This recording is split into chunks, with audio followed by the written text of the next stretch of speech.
का आगाज रण का, युग बदलने की तैयारी, जीत उसी की होगी जिसका संघर्ष है जारी। नमस्ते दोस्तों, ज्ञान शक्ति चैनल में आपका हार्दिक स्वागत है, अभिनंदन है। मैं तुतरा राम प्रजापति राजस्थान के भौतिक प्रदेशों के बारे में अध्ययन करें, पूर्वी मैदानी प्रदेश के बारे में अध्ययन करें। एक वीडियो हमने पहले अपलोड कर दिया पूर्वी मैदानी प्रदेश के बारे में। आज शुरू करते हैं पूर्वी मैदानी प्रदेश के उप विभाग कौन कौन से। तो शुरू करते हैं पूर्वी मैदानी प्रदेश के उप विभाग।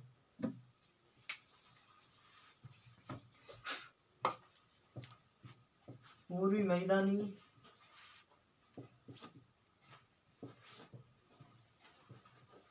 प्रदेश के उप विभाग। आज हम पूर्वी मैदानी प्रदेश के उप विभागों के बारे में अध्ययन करेंगे। जैसे चंबल बेसिन है, Chambal basin, Banas Banganga basin, Banas Banganga basin, Banganga basin, Mahi basin, Mahi basin. इन बेसिनों के बारे में बेसिकली हम अध्ययन करेंगे पूर्वी मैदानी प्रदेश के उप विभाग के रूप में। तो शुरू करते हैं चंबल बेसिन के बारे में।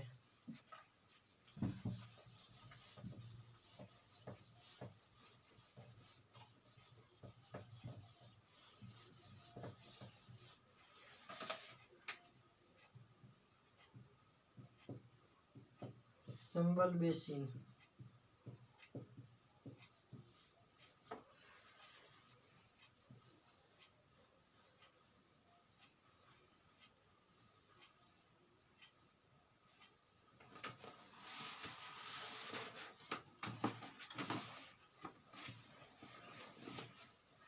यह है राजस्थान का मानचित्र। उत्तर पश्चिम का मरुस्थलीय प्रदेश, अरावली पर्वतीय प्रदेश, पूर्वी मैदानी प्रदेश और दक्षिण पूर्व का हाड़ौती का पठार। ठीक है, अब इस प्रदेश के बारे में देखते हैं, पूर्वी मैदानी प्रदेश के बारे में। ठीक है, अब देखते हैं चंबल नदी का उद्गम जनाबाव पहाड़ी मध्य प्रदेश से होता है। 84 चित्तौड़गढ़ से राजस्थान में प्रवेश करती है। चित्तौड़गढ़ से बूंदी, कोटा, सवाईमाधोपुर, करौली, धौलपुर होता हुए मध्य उत्तर प्रदेश में यमुना नदी में मिल जाती है। ठीक है, तो अब इसके बारे में देखना, इस चंबल नदी की बेसिक चंबल बेसिन की बेसिक विशेषता कौन कौन सी हैं जो कॉम्पिटेटिव एग्जाम में पूर्वी मैदानी प्रदेश के क्षेत्र को लेकर कॉम्पिटेटिव एग्जाम में आती हैं। चंबल नदी की विशेषता के बारे में नदियों वाले पार्ट में पढ़ेंगे, लेकिन पूर्वी मैदानी प्रदेश में चंबल बेसिन उप विभाग के रूप में जो क्वेश्चन आने की संभावना है उनके बारे में बेसिकली हम अध्ययन इस पार्ट में करेंगे। तो शुरू करते हैं चंबल बेसिन की कुछ बेसिक कॉन्सेप्ट और बेसिक विशेषता जो कॉम्पिटेटिव एग्जाम में आने की संभावना है। तो चंबल बेसिन की विशेषता के रूप में देखते हैं, बीहड़ है, डांग क्षेत्र है, उनकी विशेषता देख रहे हैं। जैसे बीहड़ है, बीहड़ और डांग क्षेत्र। बेसिकली पूर्वी मैदानी प्रदेश में इन दो पार्ट से कॉम्पिटेटिव एग्जाम में सवाल आने की संभावना रहती है। तो इससे अदर के बारे में देखते हैं। मास्टर मिटा दें।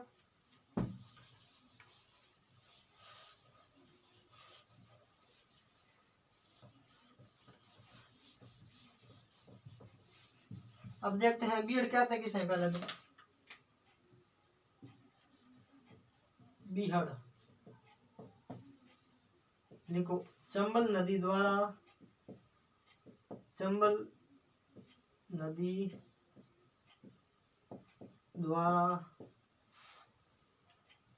अवनलिका अपर्दन से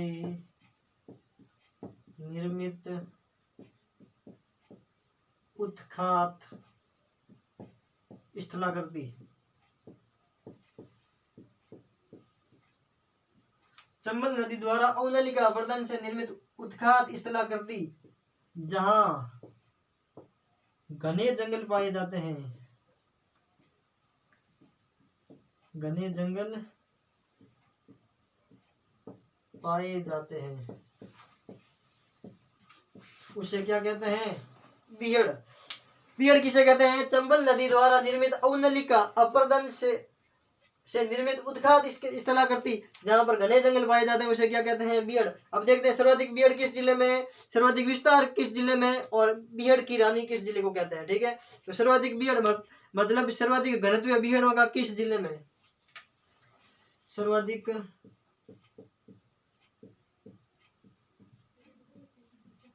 बीहड़, सर्वाधिक बीहड़ घनत्व के रूप में है धौलपुर। सर्वाधिक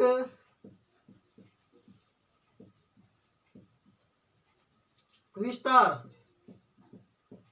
बीहड़ का,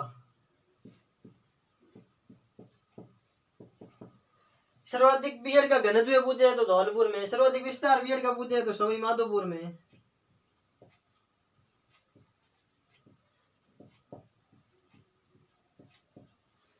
और बीहड़ की रानी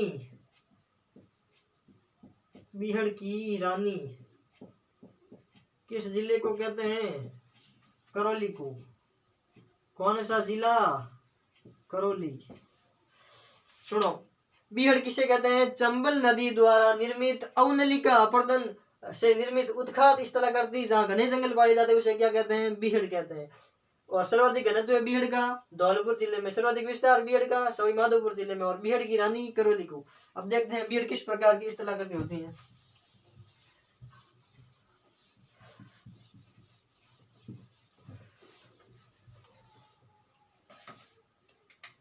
मान लो ये चंबल नदी का पूर्व क्षेत्र है।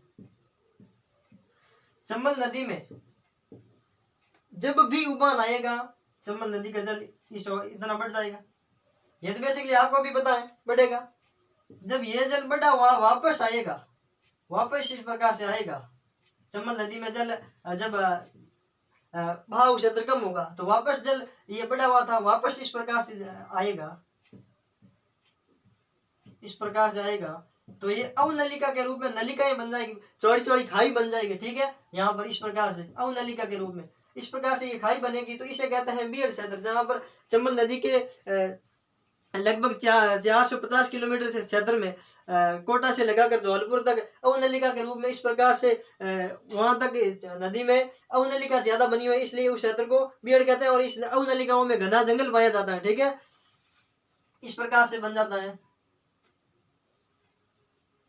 इस प्रकार से खाई बन जाती है। ठीक है, और इस ऊपरी क्षेत्र को कहते हैं डांग और निम्न क्षेत्र को कहते हैं खादर। बेसिकली ज्योग्राफी में पढ़ते हैं बांगर और खादर। ऊपरी भूमि जहाँ पर पुरानी जलोढ़ मृदा को बांगर कहते हैं और नवीनतम जलोढ़ मृदा को खादर कहते हैं। लेकिन चंबल नदी में ऊपरी उच्च भूमि को क्या कहते हैं? डांग क्षेत्र। तो लिखते हैं डांग के बारे में, डांग क्षेत्र, डांग क्षेत्र।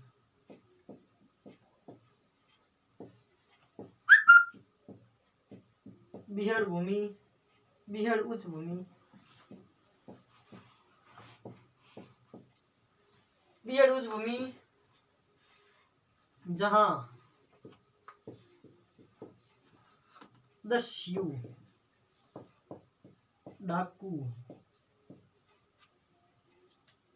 डाकू पाए जाते हैं, पाए जाते। सुनो, बीहड़ की डांग क्षेत्र किसे कहते हैं? बीहड़ की उच्च भूमि। बीहड़ किसे कहते हैं? पहले तो चंबल नदी द्वारा निर्मित अवनलिका अपर्दन से स्थलाकृति उत्खात स्थलाकृति को बीहड़ कहते हैं। और उस बीहड़ की उच्चतम उच्च भूमि है, जैसे मान लो ये है ना, ये उच्च भूमि पर जहाँ पर घने जंगल है और घने जंगलों में डाकू निवास करते हैं उसे क्या कहते हैं? डांग क्षेत्र कहते हैं। और डांग क्षेत्र करौली, धौलपुर और सवाई माधोपुर जिलों में पाया जाता है। जिले पूछ ले तो लिख लेना, धौलपुर,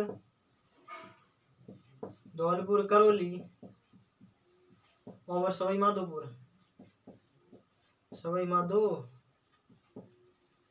इन 3 जिलों में बेसिकली डांग क्षेत्र पाया जाता है। अब देखते हैं बनास एवं बाणगंगा बेसिन के बारे में। चंबल बेसिन में कोई डाउट हो तो कमेंट बॉक्स में लिख देना, ताकि हम आपकी समस्या का सरलीकरण करने में प्रयास कर सकते हैं, सरलीकरण करने का। ठीक है,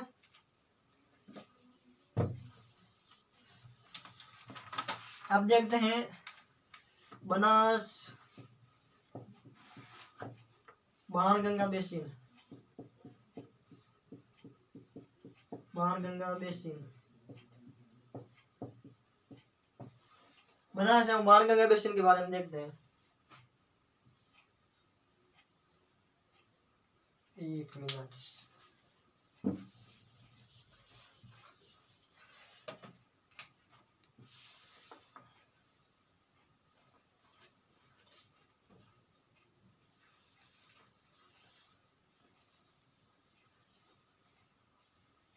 ये है राजस्थान का मानचित्र।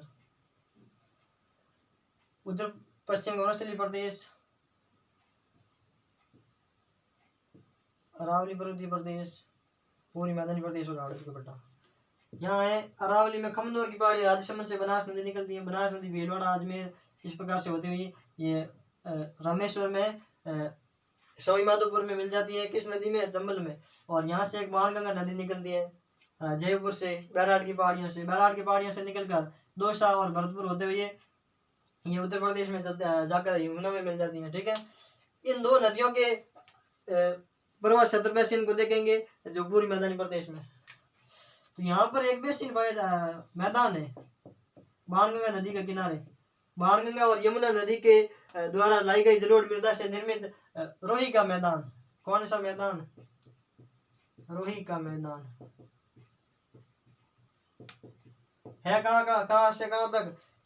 जयपुर से लगाकर भरतपुर के मध्य में बाणगंगा नदी के किनारे बाणगंगा या यमुना नदी द्वारा लाई गई जलोढ़ मृदा से निर्मित मैदान रोही का मैदान कहलाता है। ठीक है, अवस्थिति जयपुर से लगाकर भरतपुर के मध्य में।